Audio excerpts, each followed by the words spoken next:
बिस्मिल्लाहिर्रहमानिर्रहीम। अस्सलाम वालेकुम। आज हम अपना एक नया टॉपिक स्टार्ट करने जा रहे हैं जिसका नाम है डिसीजन मेकिंग। डिसीजन मेकिंग आम तौर पे मैनेजमेंट अकाउंटिंग में जब आप कंपनीज को देखते हैं तो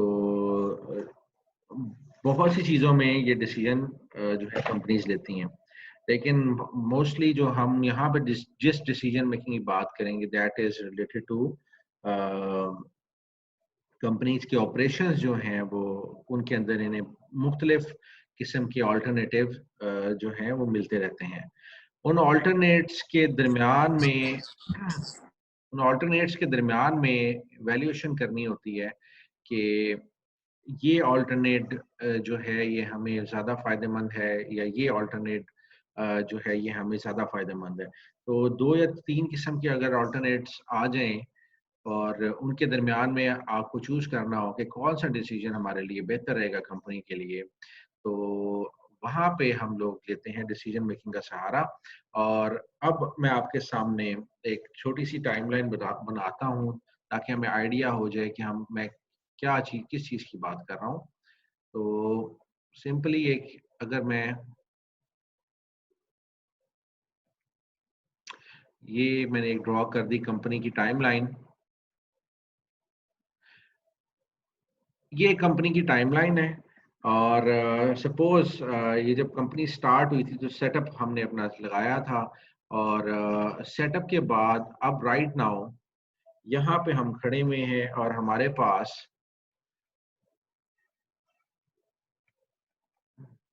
late me do something.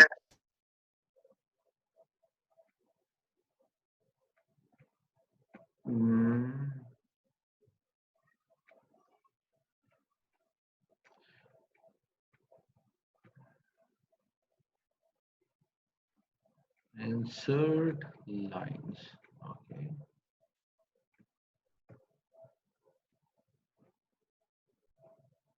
No.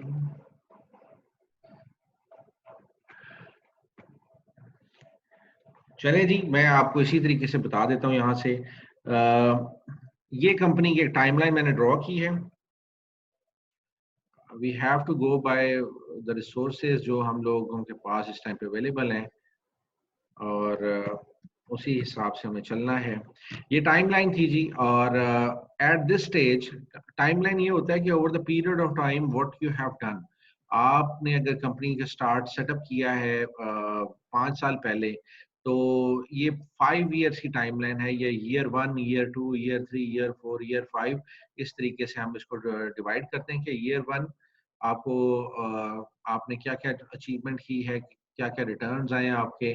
और right now suppose we are at year 3 या फिर we are at a stage when we have to take a decision, या हम आज के दिन हम लोगों ने कोई डिसीजन लेना है जिसकी वजह से हमारी टाइमलाइन के अंदर चेंजेस आ जाएगी। सपोज हमारे पास एक और टाइमलाइन अवेलेबल हो जाती है जिसको हम कहते हैं कि एक हमारे पास ऑल्टरनेट मौजूद है।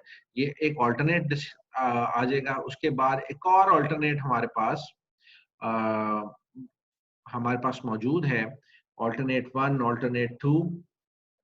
अब इसके अंदर हम देखते हैं कि हम किस तरीके से ये डिसीजन लेंगे जो कि हमारा फ्यूचर जो है वो शेप करेगा। Alternate 1, alternate 2, we have 3 options. या तो हम जिस तरीके से चल रहे हैं उसी तरीके से हम प्रेजेंट के साथ कोई डिसीजन नया ना लें और उसी तरीके से चलते रहें, तो हमारी कंपनी की आउटकम क्या होगी। उसके बाद अगर हम इस डिसीजन से इस एट दिस स्टेज हम लोग डिफर करते हैं और नया कोई रूट लेते हैं, तो हमारे पास हमारे डिसीजन का क्या इम्पैक्ट होगा, क्या हम लोग एक नया ऑल्टरनेट बना लेंगे, या अगर हम एक तीसरे ऑल्टरनेट की तरफ यानी कि दूसरे ऑल्टरनेट की तरफ जाते हैं तो हमारा आउटकम क्या होगा।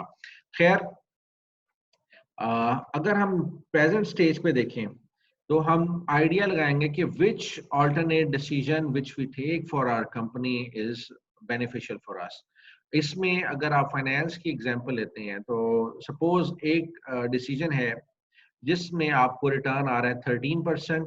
ऑल्टरनेट 1 में आपको सपोज 13% का रिटर्न आ रहा है और ऑल्टरनेट 2 में आपको 11% का सपोज रिटर्न आ रहा है और right now you are earning 13% ही, अब मैं कह देता हूँ, या 14%, आप जो फिगर लेना चाहें, 15% ले लेते हैं हम लोग 15% पे जा रहे हैं, लेकिन आगे हमें ऐसा लगता है कि इसका फ्यूचर जो है, इसमें हमें रिटर्न जो है वो 10% के ऊपर आ जाएंगे। तो either we are going to shift towards a decision जिसमें हम लोग ऑल्टरनेट 1 को सिलेक्ट करें या ऑल्टरनेट 2 को सिलेक्ट करें। तो हम इसमें आइडिया लगाते हैं कि ये जो डिसीजन हम लेंगे उसमें ऑल्टरनेट 1 बेहतर है या ऑल्टरनेट 2 बेहतर है। इन दोनों के फिर दरमियान में हम डिफरेंस लेंगे कि जो हमारी टाइमलाइन ए चल रही है वो बेहतर है या टाइमलाइन जो नई ऑल्टरनेट 1 की वजह से हमें इम्प्रूव करेंगे वो बेहतर है, या ऑल्टरनेट 2 की जो टाइमलाइन है वो हमारे लिए बेहतर है। तो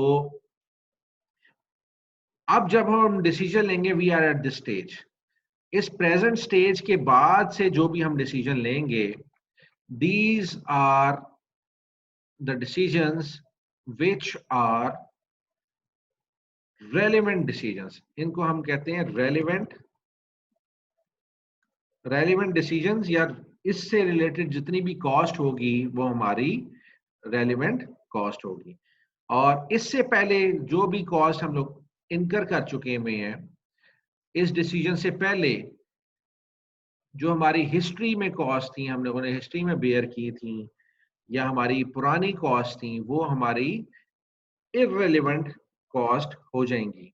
इररेलेवेंट कॉस्ट किस तरह हो जाएंगी? क्योंकि at this stage we are going to take a decision, पुरानी कॉस्ट को हम लोग कंसिडर नहीं करते, दे आर इररेलेवेंट, और जो अब नई कॉस्ट आएंगी वो हमारे लिए रेलिवेंट कॉस्ट रहेंगी। इररेलेवेंट कॉस्ट में हम देख लेते हैं, इसको हम पास्ट कॉस्ट भी कह सकते हैं, ये पुरानी कॉस्ट है, और इसके अलावा हम इसको संक कॉस्ट भी कह लेते हैं कि जिसकी वजह से हमारे नए डिसीजन के ऊपर कोई इफेक्ट नहीं होगा।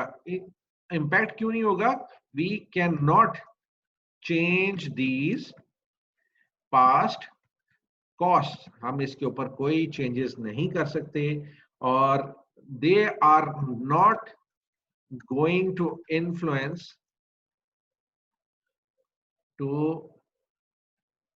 Influence our next decision. इसका कोई इम्पैक्ट भी नहीं होगा और ये नए डिसीजन को चेंज भी नहीं करेंगे। इसके अलावा ये जो रेलिवेंट कॉस्ट नहीं आएंगी, ये हमारी अपॉर्चुनिटी कॉस्ट है। अपॉर्चुनिटी कॉस्ट क्या है जी? अगर हम ऑप्शन नंबर ए को सिलेक्ट करते हैं, ऑप्शन नंबर, तो हमारी टाइमलाइन सेम चलती रहेगी। ऑप्शन नंबर बी को सिलेक्ट करते हैं तो हमारी क्या टाइमलाइन होगी, और ऑप्शन नंबर सी को सिलेक्ट करते हैं या ऑल्टरनेट नंबर 2 को सिलेक्ट करते हैं तो हमारी क्या टाइमलाइन होगी। तो इसमें हम इन तीनों ऑल्टरनेट डिसीजंस को मद्देनजर रखेंगे और इन तीनों को आपस में कंपेयर करेंगे कि इनकी वजह से हम लोग राइट नाउ जो हमारी कॉस्ट आएंगी वो क्या क्या आएंगी। सपोज अगर ऑल्टरनेट 1 पे मैं देखता हूँ, ऑल्टरनेट 1 ये इससे सेपरेट एग्जांपल है, या मेरे पास ऑल्टरनेट 2 मौजूद है, ये दो ऑल्टरनेट्स मेरे पास मौजूद हैं। अगर मैं ऑल्टरनेट 1 कहता हूँ कि सपोज मैं किसी जगह पे काम कर रहा हूँ और I am working at some place, तो मैं अपना काम जारी रखता हूँ, या मैं ऑल्टरनेट 2 ये है कि मैं अपने आगे लॉ की स्टडी कर लेता हूँ, और उस लॉ की स्टडी के बाद मेरे पास इस टाइम पे इन दोनों डिसीजंस को मैं किस तरीके से वैल्यूएट करूंगा। अगर मैं वर्किंग स्टार्ट रखता हूं तो मेरे पास यहाँ पे जो मुझे बेनिफिट मिल रहा है वो दैट इज सैलरी। सैलरी का बेनिफिट मुझे मिल रहा है, और यहाँ पे लॉ स्टडी के अंदर मुझे क्या बेनिफिट मिलेगा? मुझे एजुकेशन मेरी जो है वो इम्प्रूव हो जाएगी, और जिससे मैं फ्यूचर में जाके सैलरी ज्यादा कमा सकता हूँ। लेकिन इसके बरक्स मैं क्या लेट गो कर रहा हूँ? मैं यहाँ पे फर्स्ट ऑल्टरनेटिव में मैं अपनी एजुकेशन को लेट गो कर रहा हूँ, और सेकंड ऑल्टरनेट में मैं अपनी सैलरी को माइनस कर रहा हूँ या सैलरी लेट गो कर रहा हूँ। तो these the cost in alternate 1 is opportunity cost in alternate 1 is education, and opportunity cost in alternate 2 is my salary. तो ये जो थी ये दोनों बेनिफिट्स मैं छोड़ रहा हूँ अगर मैं alternate decision 1 लेता हूँ या alternate नंबर 2 लेता हूँ। अपॉर्चुनिटी कॉस्ट के अलावा अब हम देखते हैं रेलिवेंट कॉस्ट और इररेलेवेंट कॉस्ट किस तरीके से इम्पैक्ट करती हैं। मैं इसमें एक छोटी सी ग्रिड बना देता हूँ ताकि हमें समझने में आसानी हो जाए। टाइप ऑफ कॉस्ट देख लेते हैं, उसके बाद नो चेंज, और इसके बाद है जी इंसेंटिव, और इसके बाद है इज इट रेलिवेंट और नॉट। ठीक है जी। अब ये है कि हमारे पास एक ट्रक है जो कि हमने डिलीवरी ट्रक का पहले परचेज किया हुआ है, और उसके अंदर हम लोगों ने कॉस्ट जो पे की थी वो $20,000 थी, और $20,000 के बाद उसका जो हम लोगों ने इंक्रीज किया है, सॉरी इंक्रीज यहाँ पे लिखना था मुझे, इंक्रीज। अब कोई हम डिसीजन लेते हैं तो क्या उसमें इंक्रीज आएगा? नहीं, वो तो उतने का उतना ही हम लोग पे कर चुके हैं, तो हम लोग इसको और ज्यादा पे नहीं करेंगे। अगर कोई नया डिसीजन लेना है, हमने इसको कहीं इस्तेमाल करना है, तो अब हमें ये ट्रक जो है वो खरीदने की जरूरत नहीं है। तो क्या हमें इस टाइम पे जो नया डिसीजन ले रहे हैं उसके लिए कॉस्ट रेलिवेंट है? तो उसके लिए कॉस्ट जो है वो रेलिवेंट नहीं है। वो उसकी वजह ये है कि ये ट्रक हम पहले से ओन करते हैं, हम लोगों के पास प्री ओन्ड ये ट्रक है, हम लोग ये पहले ले चुके हैं। अगर हम नए प्रोजेक्ट में इसको इस्तेमाल करें या ना करें, we are not going to pay any charges for purchasing this truck. तो this decision is not relevant, कि हम लोगों को ये जो कॉस्ट है ये रेलिवेंट नहीं है। लेकिन इसके बरक्स फ्यूल के मद में, अगर पहले हमारा खर्चा आता था $500 का, अब वो बढ़ के $800 हो गया है, तो ये जो डिफरेंस की है कॉस्ट के अंदर 300 का, दैट इज रेलिवेंट कॉस्ट, क्योंकि ये सिर्फ इस डिसीजन को लेने से हम लोगों की कॉस्ट जो इंक्रीज की है, दैट इज रेलिवेंट कॉस्ट। ठीक है जी। ये हो गया जी, थोड़ा सा कॉन्सेप्ट हमने ले लिया है कि रेलेवेंट कॉस्ट क्या होती है और इररेलेवेंट कॉस्ट क्या होती है। अब इसके बाद एक छोटा सा हम काम करते हैं, हम देखते हैं कि अब डिसीजन मेकिंग में सबसे ज्यादा इंपॉर्टेंट चीजें क्या क्या है।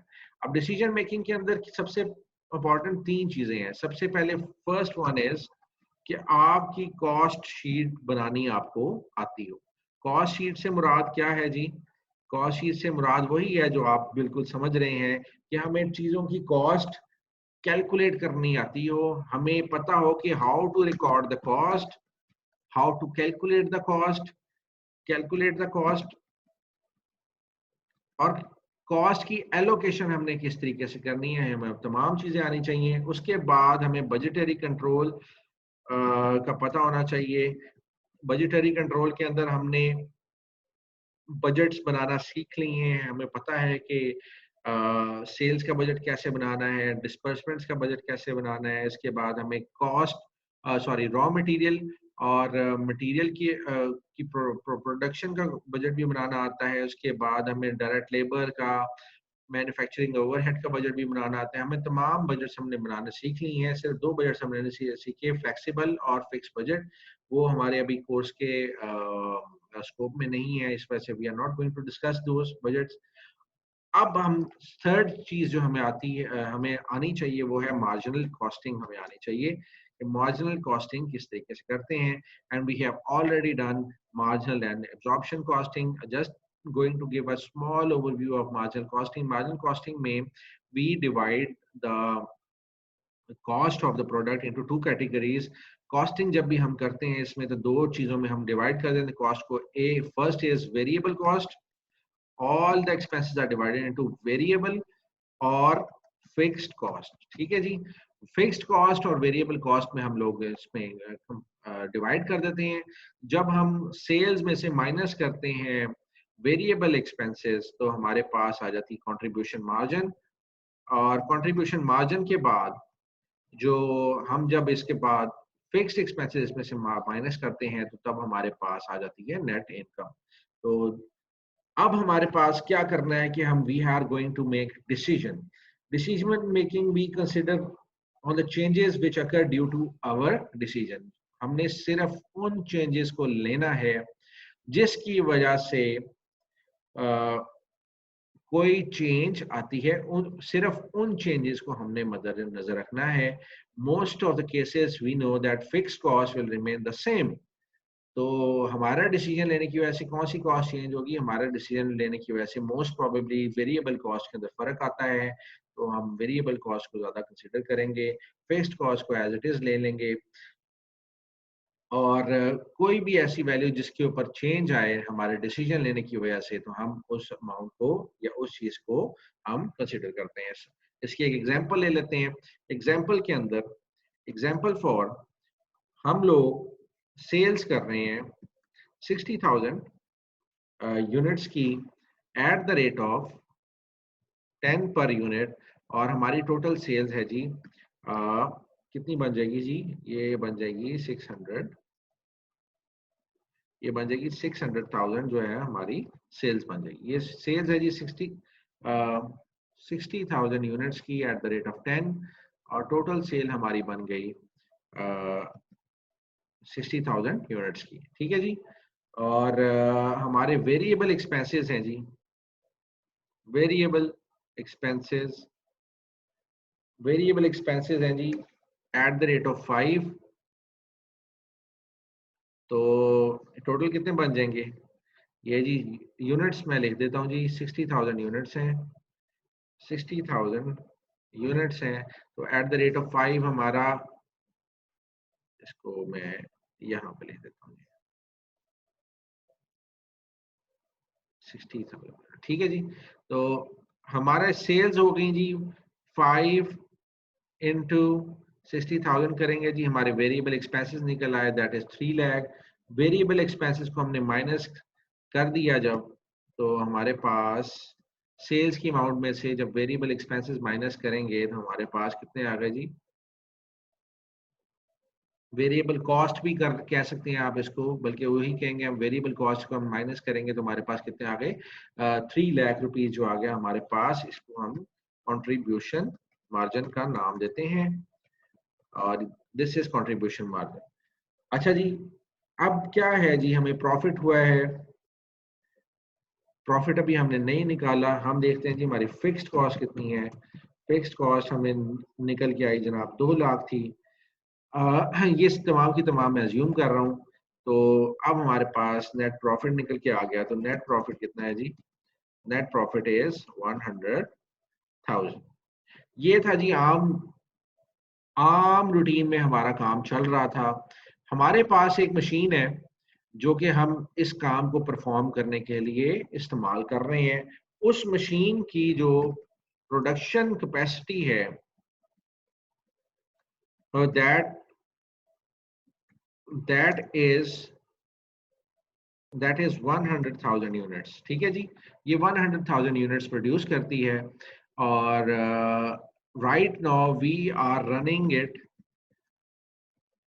ऑन नॉट फुल कैपेसिटी, हम फुल कैपेसिटी पर रन नहीं कर रहे, और हमारी कैपेसिटी इस टाइम पे कितनी यूटिलाइज हो रही है? हमारी 60,000 यूनिट्स की। तो we have idle 4,000 units, 400,000 sorry 40,000 units की कैपेसिटी जो है आइडल पड़ी हुई है, और हम इसको इस्तेमाल कर सकते हैं। ठीक है।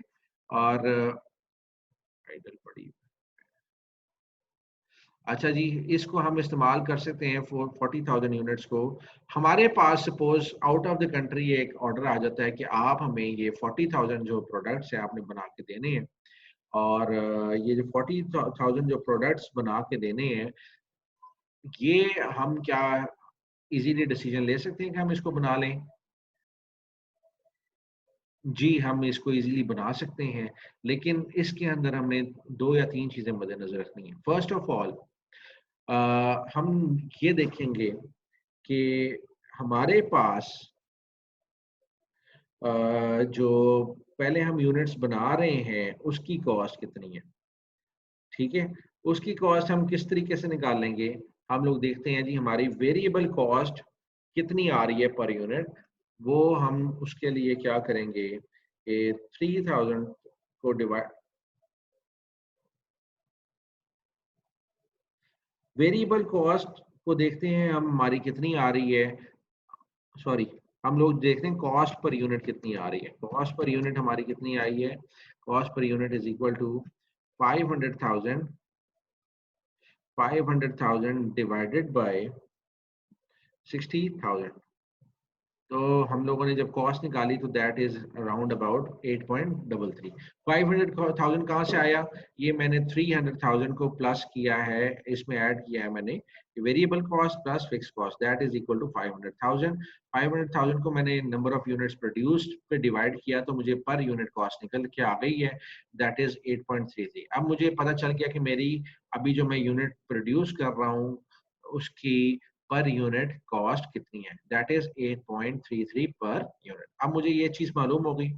नेक्स्ट थिंग, मैंने इस चीज का आइडिया लगा लिया कि मेरे फिक्स्ड एक्सपेंसेस जो हैं वो दैट इज 200,000, और अगर मैं इसमें प्रोडक्शन कैपेसिटी इंक्रीज भी कर दूं तो ये 10,000 रुपया, ये जो 20,000 रुपया है, इससे ज्यादा मेरी कॉस्ट नहीं आने की। तो अब मैं देखता हूँ कि जी मैं जब ये 60,000 यूनिट्स की कैपेसिटी यूज कर रहा हूँ, तो तब जब मैं 40,000 यूनिट्स की कैपेसिटी पे जाऊंगा तो क्या मेरे को कोई एक्स्ट्रा एक्सपेंसेस पड़ेंगे?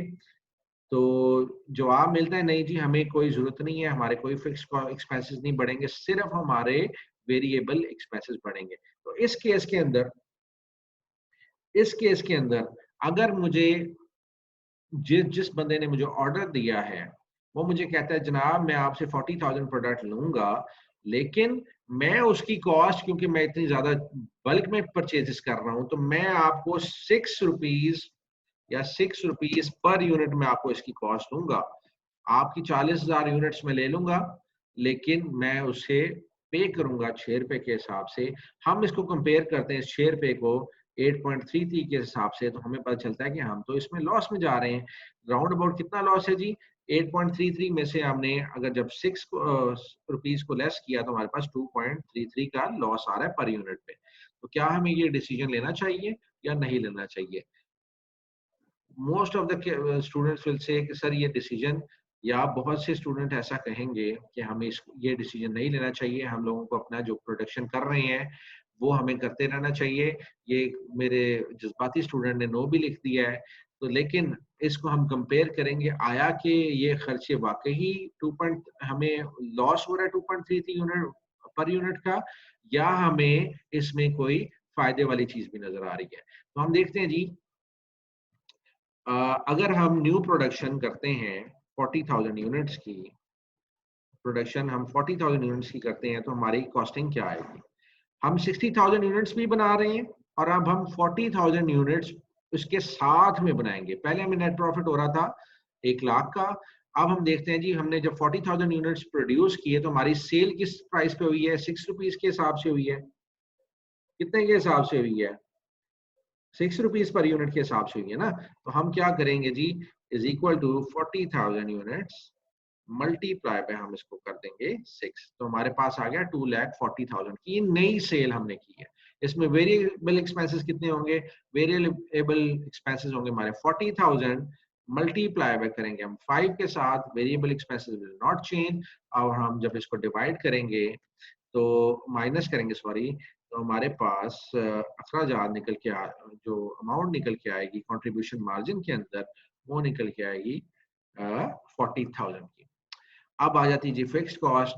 तो मेरे बच्चों ये याद रखना कि फिक्स्ड कॉस्ट तो हम लोग पहले ही 200,000 दे रहे हैं, तो उसको हमें यहाँ पे लिखने की जरूरत है, हमने यहाँ पे इसको लिखने की जरूरत नहीं है, क्योंकि ये जो नया डिसीजन है इससे हमारे फिक्स्ड कॉस्ट के ऊपर कोई चेंज नहीं आएगी, ये उतने की उतने ही रहेगी। और ये हम यहाँ पे कर रहे हैं तो हमें इसके ऊपर एक्स्ट्रा बोझ डालने की जरूरत नहीं है। फिक्स्ड कॉस्ट क्या है जी? बिल्डिंग का रेंट है जी 1 लाख रुपया, इलेक्ट्रिसिटी का बिल है, कुछ मिला के इस तरह के एक्सपेंसेस हैं जो कि आप दे ही रहे हैं। सैलरीज हो गई सपोज स्टाफ की, वो आपने वर्कर रखे हैं, उनकी सैलरी बनती है एक स्पेसिफिक सैलरी की अमाउंट बनती है। फिक्स्ड कॉस्ट आप पे ऑफ करते जा रहे हैं और उसके अंदर आपने पर मंथ पे करनी है, पर ईयर आपने पे करनी है, वो आपकी चेंज नहीं होगी। तो आया उसका इम्पैक्ट इस पे आना चाहिए? नहीं, उसका इम्पैक्ट इस पे नहीं आना चाहिए, क्योंकि दैट इज इररेलेवेंट कॉस्ट। वो आप पहले से दे रहे हैं और अब आपको ये कॉस्ट नहीं देनी पड़ेगी। तो अब मेरे बच्चों आप जरा जल्दी से बताएं कि अब हमें कितने का फायदा हुआ है। तो हमें अब टोटल जो है यहाँ से 40,000 की बचत हो रही है, और अब हम टोटल जो रेवेन्यू अर्न कर रहे हैं that is going to be 100,000 plus 40,000। तो सिंपली एक चीज ये हमने देखी यहाँ पे कि अगर हम अपनी कैलकुलेशंस करें और अब हमें पता हो कि हमारा वेरिएबल एक्सपेंसेस और फिक्स्ड एक्सपेंसेस जो हैं वो कौन कौन से हैं, तो हम ट्रू पिक्चर तक पहुंच सकते हैं। पहले हमारा आइडिया था कि हमें 2.33 का लॉस हो रहा है पर यूनिट पे। अगर हम इसको लगाते हैं 40,000 यूनिट पे, तो हम अपनी तरफ से कैलकुलेशन कर बैठे थे कि हम लोग जो है वो लॉस कितने का कर रहे हैं। हम लोग यहाँ पे 93,200 का लॉस कर रहे हैं। लेकिन जब हमने कैलकुलेशन असल में की तो हमें पता चला कि हम लोग तो 40,000 का प्रॉफिट कमा रहे हैं। तो this is how the management is going to take a decision कि they will go for this product, और वो ये 40,000 और जो एक यूनिट वो बना जो जिसकी कैपेसिटी उनके पास मौजूद है वो बनाएंगे। लेकिन अगर इसके बरअक्स उनके पास ये ऑप्शन होती कि जनाब आप लोगों ने ये 40,000 यूनिट्स जो बनाने हैं इस प्लांट पे नहीं, आपको नया प्लांट लेना पड़ेगा, तो that will be a new decision कि आपको नया प्लांट लेना चाहिए या नहीं लेना चाहिए। तो ये था जी एक तरीका जिससे हम लोग डिसीजन लेते हैं कि हमें प्रोडक्शन करनी चाहिए या नहीं करनी चाहिए। इसके अलावा एक और चीज है जी, उसमें हम ये इस चीज का आइडिया लगाएंगे कि हम लोगों ने कोई प्रोडक्ट लेनी है या नहीं लेनी, हम लोग खुद बनाएं उसे या उसे मार्केट से खरीद लें। मेक और बाय डिसीजन के अंदर सपोज कोई चीज एक प्रोडक्ट है और हम उसे इस्तेमाल करते हैं अपनी मैन्युफैक्चरिंग के अंदर, जो हम अपनी प्रोडक्ट बना रहे हैं फाइनल प्रोडक्ट उसके लिए इस्तेमाल कर रहे हैं। Suppose we are into this making of bicycles. हम बाईसाइकिल्स बनाते हैं और बाईसाइकिल की जो गद्दी है जिसे हम सीट कहते हैं वो उसकी हमें कॉस्टिंग का पता चलता है जनाब ये कि ये हम अगर खुद बनाएंगे तो उसकी कितनी कॉस्ट होगी, और अगर हम बाहर से खरीद रहे हैं तो हमें $10 की ये बाहर से मिलती है। और हमने 5,000 बाईसाइकिल्स बनानी है, तो हमें टोटल कितनी बाहर से अगर हम बाहर से खरीदेंगे, परचेज फ्रॉम आउटसाइड करेंगे, तो हम लोगों के इसकी टोटल कॉस्ट पड़ती है 5,000 की। तो 5,000 में हमें 50,000 हमें कॉस्ट पड़ेगी जिसकी 50,000 में हमें 5,000 सीट्स जो हैं वो मिल जाती हैं, और हम इन्हें अपने जो 5,000 बाईसाइकिल्स हैं इस्तेमाल हम लोग जो हमने बना रहे हैं उसके लिए हम इस्तेमाल कर सकते हैं।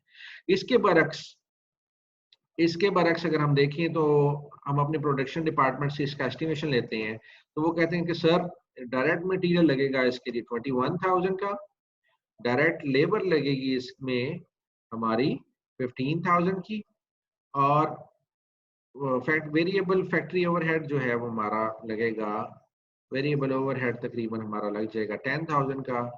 और इसके अलावा हमारा फिक्स्ड ओवरहेड के अंदर जो है वो डेप्रिसिएशन आ जाएगी, वो राउंड अबाउट 14,000 की आ जाएगी। और जनरल ओवरहेड कोई है तो हम लोगों को ये पे करना पड़ेगा जनरल ओवरहेड।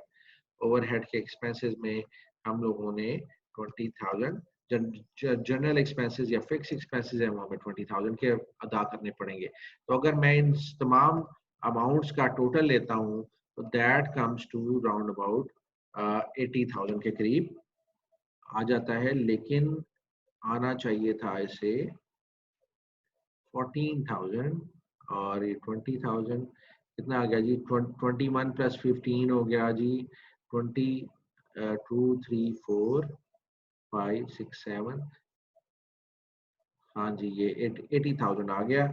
80,000 आ गया मेरे पास यहाँ पे एक्सपेंसेस। तो चलें जी इसको मैं जनरल ओवरहेड को कम कर लेता हूँ, इसको 10,000 कर देता हूँ, तो मेरे पास 70,000 के एक्सपेंसेस आ जाएंगे जी। अब ये 70,000 के एक्सपेंसेस अब मुझे लगेंगे बनाने में क्या चीजें, सीड्स बनाने के लिए लगेंगे। और इट तो क्या मेरा डिसीजन होना चाहिए कि मुझे ये बना लेने चाहिए या मुझे बाहर से खरीद लेने चाहिए। मुझे अगर बाहर से कॉस्ट आ रही 50,000 और मुझे घर पे पड़ रही है 70,000 की, तो obviously I will have to go to buy this product from outside. देखिए मुख्तलिफ कंपनीज जो हैं वो आउटसोर्सिंग करती हैं, आउटसोर्सिंग का मतलब ये है कि जिस चीज में आप स्पेशलाइज नहीं करते, you tend to buy it from the suppliers. आप बायर से, सप्लायर से खरीद के उसको अपनी प्रोडक्शन में इस्तेमाल कर सकते हैं। सपोज एक प्रोडक्ट जो है वो मैं अपना एज अ बाय प्रोडक्ट इस्तेमाल करता हूँ अपनी फैक्ट्री में, उससे दूसरी चीजें बनाने के लिए, तो वो प्रोडक्ट मैं अगर खुद बनाऊं तो मुझे 10 रुपए का पड़ता है, और अगर मैं बाहर से खरीदूं तो मुझे 7 रुपए का पड़ता है। तो वाइज डिसीजन यही है कि मैं बाहर से खरीदूं उसको। लेकिन यहाँ पे हम लोग मेक और बाय डिसीजन के अंदर कुछ कॉस्ट्स को हम लोग देखेंगे कि उनको किस तरीके से एलोकेट किया जाता है, और उनकी एलोकेशन को चेक करेंगे कि आया कि ये एलोकेशन जो है वो ठीक हुई हुई है या ये गलत हुई हुई है, और फिर उसके हिसाब से हम लोग अपना डिसीजन लेंगे। ठीक और गलत से मुराद ये है कि इसकी कॉस्ट को हमें शामिल करना चाहिए अपने डिसीजन के अंदर, या इस डिसीजन में शामिल नहीं करना चाहिए। सपोज ये मैं डेप्रिसिएशन की कॉस्ट देखता हूँ 14,000, तो 14,000 जो डेप्रिसिएशन है ये उसी मशीनरी की है जो मैं पहले से इस्तेमाल कर रहा हूँ, और ऑब्वियसली ये मशीनरी के ऊपर डेप्रिसिएशन हर साल पड़ती ही पड़ती रहेगी। अगर मैं ये डिसीजन मेक करने के ये मुझे प्रोडक्ट बनाना है अपने पास, तो आया कि मुझे ये डेप्रिसिएशन कॉस्ट नहीं पड़ेगी उस टाइम पे। अगर मैं बनाऊंगा या नहीं भी बनाता तो मुझे डेप्रिसिएशन की कॉस्ट देनी पड़ेगी, तो दिस कॉस्ट बिकम्स इररेलेवेंट। ये कॉस्ट जो है मेरे लिए इररेलेवेंट हो जाएगी। उसके अलावा जो जनरल ओवरहेड है, ये आप समझ लें फिक्स्ड कॉस्ट है, ये आप पहले से पे कर रहे हैं। फिक्स्ड कॉस्ट को आपको अपने मद्देनजर रखना चाहिए कि अगर आप ये डिसीजन लेते हैं या नहीं लेते, आपने फिक्स्ड कॉस्ट देनी ही देनी है। तो ये भी कॉस्ट जो है वो मेरे लिए रेलिवेंट हो जाएगी। अब मेरे लिए जो रेलिवेंट कॉस्ट रह जाएंगी वो डायरेक्ट मटेरियल, डायरेक्ट लेबर और फैक्ट्री ओवरहेड की कॉस्ट रह जाएंगी। ये 10,000 की जो कॉस्ट है, ये सपोज ये मैं पे कर रहा हूँ सिर्फ इस डिसीजन की वजह से जो कि मैंने ये बनाने का लिया है, सीड्स बनाने का। तो अब मैं अपनी देखता हूँ कि मेरी कॉस्ट कितनी पड़ रही है। डायरेक्ट लेबर और उसके बाद प्लस किया जी वेरिएबल फैक्ट्री ओवरहेड रेट, तो मुझे पड़ रही है जी 46,000 की कॉस्ट पड़ रही है। तो अब मैं जो है वो डिसीजन ये ले सकता हूँ कि मुझे अगर 5,000 शेयर चाहिए तो मुझे बाहर से मिल रही हैं 50,000 की, और मैं जब इन हाउस इसको डेवलप करता हूँ प्रोडक्ट को, तो the cost is equal to 46,000, तो मुझे यहाँ पे 4,000 की बचत हो रही है। तो I will go for a make decision not a buy decision. तो मुझे अपना ये प्रोडक्ट बना लेना चाहिए, ना कि मुझे बाहर से ये खरीदना चाहिए। तो ये था जी दूसरा पार्ट पोर्शन हमें, कि हमने मेक और बाय डिसीजन किस तरीके से करना है। और अब एक छोटा सा थर्ड पार्ट है जिसमें एक प्रोडक्ट लाइन हमें ड्रॉप करनी चाहिए, या हमें एक प्रोडक्ट लाइन को कंटिन्यू कर लेना चाहिए। तो इसमें एग्जांपल देता हूँ जी। आप सेल्स कर रहे हैं, हमारे पास दो प्रोडक्ट्स हैं, इसका मैं टोटल सेल्स भी साथ साथ लिखता जाता हूँ ताकि हम लोग जो है इसको बेहतर तरीके से कंपेयर कर सकें। हम जी प्रोड्यूस कर रहे हैं कार्स, और साथ में हम लोग जी ट्रक्स जो हैं वो प्रोड्यूस कर रहे हैं और उनको सेल कर रहे हैं। तो हमारी टोटल सेल जो है दोनों प्रोडक्ट्स की मिला के वो 400,000 की है, और जिसके अंदर कार्स जो सेल कर रहे हैं हम वो 200,000 की है, और ट्रक्स भी जो है वो 200,000 की हम सेल कर रहे हैं। इस सेल के अंदर अगर मैं वेरिएबल कॉस्ट देखूं, तो वेरिएबल कॉस्ट पर यूनिट जो मेरी है वो जो टोटल वेरिएबल कॉस्ट आ रही है वो 2,50,000 आ रही है। उसमें उसके बाद जो कार्स की वेरिएबल कॉस्ट आ रही है वो मेरे पास 1,10,000 आ रही है, और ट्रक्स की आ रही कॉस्ट मेरे पास 1,40,000। अब मैं इसका सिंपली कंट्रीब्यूशन मार्जिन निकालता हूँ। तो कंट्रीब्यूशन मार्जिन के लिए मुझे छोटी सी कैलकुलेशन करनी पड़ेगी। कंट्रीब्यूशन और CM में लिख देता हूँ मार्जिन, तो is equal to 4 lakh minus 2,50,000, तो ये मेरे पास 15 लाख आ गया। और इस तरीके से मैंने जब कंट्रीब्यूशन मार्जिन देखा तो कार्स में से मुझे 90,000 मिल रहा है और ट्रक्स में से मुझे मिल रहा है 60,000। और मेरे स्टूडेंट्स तो बड़े अक्लमंद हो गए हैं, अब इन्हें पता है कि कंट्रीब्यूशन मार्जिन के बाद हम फिक्स्ड कॉस्ट देखते हैं। फिक्स्ड कॉस्ट में सबसे पहले मैं देखता हूँ तो मेरे पास आ रही है जी सैलरीज की फिक्स्ड कॉस्ट आ रही है। टोटल ये है जी 100,000, और इसमें 50,000 जो है वो ट्रक्स की है और 50,000 ही हमारे पास जो है वो आ आ रही है कार्स की। सैलरीज के बाद अगर मैं बिल्डिंग रेंट देखता हूँ जी, बिल्डिंग रेंट कितना है, तो बिल्डिंग रेंट मुझे पता चलता है कि जी टोटल है जी 40,000 और हम कार्स की मद में दे रहे हैं 20,000 और जो ट्रक्स की यूनिट को एलोकेशन हुई है वो 20,000। तो अब हमें चाहिए कि हम इसका टोटल करें, तो मैं इसका टोटल कर देता हूँ जी।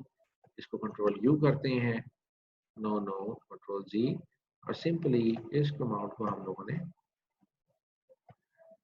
कंट्रोल यू करना है।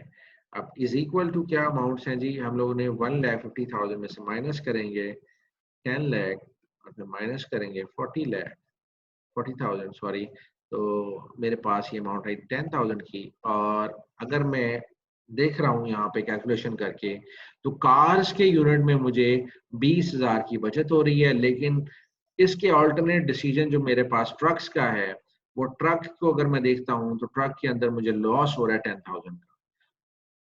तो आया कि मुझे ये प्रोडक्ट लाइन अपनी खत्म कर देनी चाहिए या इसको मुझे कंटिन्यू करना चाहिए, this is the decision which I am going to make. अभी मेरे लिए बड़ा कंफ्यूजिंग है क्योंकि मैं इस टाइम पे right now I am losing 10,000 of my profit from car section two truck section. मैं अब ट्रक सेक्शन को सोचता हूँ कि जनाब मैं ट्रक सेक्शन जो है ना वो इसको उड़ा दूं और इसको मैं जो है उसकी प्रोडक्शन बंद करके तो खत्म कर दूं इसकी प्रोडक्शन। मैं इसको ग्रेड कर रहा हूँ जी। और अब जो है अगर मैं ये डिसीजन लेता हूँ कि मुझे ट्रक्स की प्रोडक्शन बंद करनी है या इसको कैरी ऑन करना है, तो मुझे दो चीजें मद्देनजर रखना चाहिए। First thing I must keep in mind is कि अगर मैं इसकी ट्रक्स ये जो प्रोडक्ट लाइन ट्रक जो है इसकी प्रोडक्शन बंद करता हूँ तो I will lose its contribution margin. ये 60,000 जो मुझे मिल रहा था पहले ट्रक्स की सेल में से, ये मुझे अब नहीं मिला करेगा। सेकंड है जी, इसकी जो फिक्स कॉस्ट है, फिक्स्ड कॉस्ट जो है वो भी अब जो है ना वो मैं नहीं बचा सकता। उसको कैसे मैं अब इसको देखेंगे। अब सपोज मैंने डिसीजन लिया है कि मैं अब ये ट्रक्स का जो है वो सेक्शन बंद कर रहा हूँ, अब मैंने ट्रक्स नहीं बनाने, तो मेरी जो न्यू टोटल है वो क्या होगा, न्यू टोटल क्या होगा, सिर्फ मैं कार्स की प्रोडक्शन कर रहा हूँ और कार्स के अंदर मैं सेल्स कर रहा हूँ 200,000 यूनिट्स की। और उसके अंदर क्या हो रहा है जी कि जब कार्स की मैं प्रोडक्शन कर रहा हूँ तो सेल्स कर रहा हूँ तो उससे मुझे 2 लाख आ रहे हैं और उसकी वेरिएबल कॉस्ट देखता हूँ तो मेरे पास 1,10,000 आती है। उसके बाद जो मुझे बचत आ रही है वो दैट इज 90,000। जब 90,000 आ गई तो अब मैं देखता हूँ फिक्स सैलरीज की तरफ। फिक्स सैलरीज में ऑब्वियसली अगर मैंने प्रोडक्शन यूनिट बंद कर दिया है ट्रक्स का, तो मुझे ये 50,000 रुपया जो मैं उनके एम्प्लॉयज को सैलरी दे रहा था वो अब मुझे नहीं देना पड़ेगा। अब मैं सिंपली इसको क्या कर सकता हूँ कि वो ये 50,000 मैं सेव कर लूंगा और मुझे कॉस्ट नहीं देनी पड़ेगी। लेकिन एक चीज और होगी, ये जो 20,000 है बिल्डिंग का रेंट, ये तो मुझे हर हाल में देना पड़ेगा। तो अब मेरा टोटल रेंट कितना होगा जो कार सेक्शन पे पड़ेगा, that will be equal to 40,000। और 40,000 जब मुझे कार रेंट पड़ेगा तो अब मेरी बताएं जी कि अब मेरी जो टोटल इनकम है वो कितनी होगी या टोटल रेवेन्यू मेरा कितना होगा। That revenue will be then is equal to 1,50,000, sorry ये क्या होगा जी, ये 90,000 था यहाँ पे, ये 90,000 था। 90,000 में से अगर मैं सैलरीज निकालता हूँ 50,000 की और 40,000 की, तो मेरे पास अब अर्निंग जीरो हो जाएगी। क्या हुआ जी, सेल्स में से मैंने वेरिएबल कॉस्ट निकाली जी, सेल्स और वेरिएबल कॉस्ट सेम रहेंगी और मेरे कंट्रीब्यूशन मार्जिन अब जो है 90,000 रहेगा। मैंने 60,000 जो है वो मुझे जो ट्रक सेक्शन से आता था, क्योंकि मैं प्रोडक्शन इसकी नहीं कर रहा तो मेरी प्रोडक्शन यहाँ पे जीरो हो जाएगी और कंट्रीब्यूशन मार्जिन भी जीरो हो जाएगा। तो अब मेरे पास सिर्फ 90,000 की जो अमाउंट है एज ए कंट्रीब्यूशन मार्जिन आएगी। सैलरीज के लिए मेरे पास 50,000 जो कि कार सेक्शन की सैलरी थी वो आ जाएगी। लेकिन बिल्डिंग का रेंट जो है वो अगर मैं प्रोडक्शन करता हूँ या नहीं करता ट्रक्स की, तो मुझे पढ़ना ही पढ़ना है। That that expense is fixed expense, वो फिक्स्ड जो कॉस्ट मुझे अपनी बेयर करनी है वो 40,000 की है।